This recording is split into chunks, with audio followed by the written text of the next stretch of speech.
Ça peut paraître bizarre, mais ce que tu es en train de voir là sur cette vidéo, ça n'est pas animé en 3D. C'est pas non plus de l'IA. En fait, ce liquide noir, il existe vraiment et il est capable de prendre la forme d'un oursin. Et là-dedans, il n'y a rien de magique non plus en fait. Je vais t'expliquer. Celui qui réalise l'expérience dans cette vidéo approche un aimant près du liquide.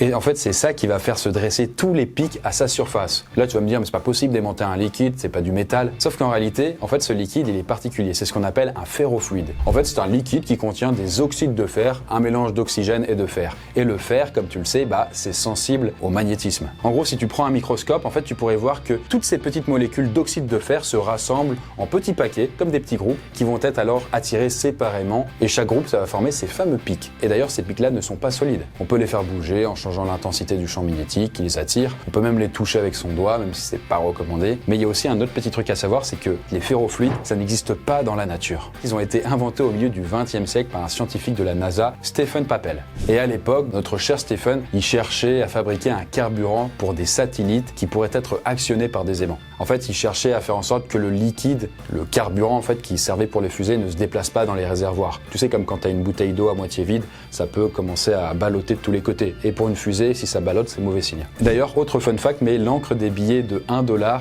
a longtemps contenu des ferrofluides afin de les différencier des faux billets grâce à un aimant.